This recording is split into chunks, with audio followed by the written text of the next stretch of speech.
Arimi a iria kaunti-ini ya Meru ni mambitie kugunĩka na tabarĩra ya kũmaheithĩria ng'ombe mbegũ rungu rwa mũbango ũtarĩ na marĩhi ũrĩa ũratabanio nĩ thirikari ya kaunti ĩno ũnyitanĩri-inĩ na thothaitĩ ya arimi a iria. This is a partnership between the county government and the Meru Dairy.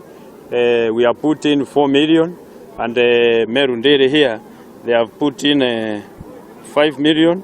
Is it 5 million? Yeah. They are putting 5 million for the start.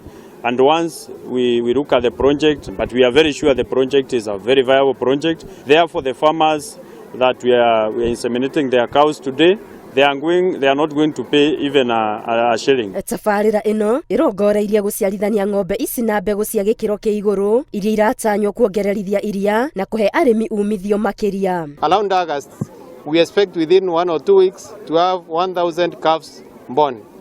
This will mean a great increase in milk production in Meru County. Tabarĩra ĩno ĩkũhũthĩra mũigana wa ciringi mirioni 9 na arĩmi maugĩte nĩ mũbango ũkũhũra njeki ũrĩmi wa iria ũrĩa ũkoretwo ũgĩcoka thĩ kumana na thogora wa igũrũ wa irio na motungata ta maya. And we are putting all efforts to make sure that we are able to produce or even double the intake of production of milk in Meru County.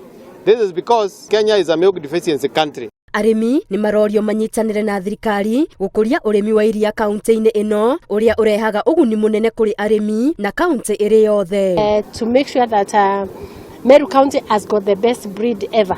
So after the pilot program that has taken off today, we intend to roll this out and as a continuous program. Kaunti ya Meru ĩrutaga rita 270 cia iria o mũthenya na ĩrĩgĩrĩire iria rĩrĩ nĩ rĩkuongerereka makĩria matukũ megũka. Ngĩribotera Inooro TV, Getwo Wangari Maria wa Mũigana.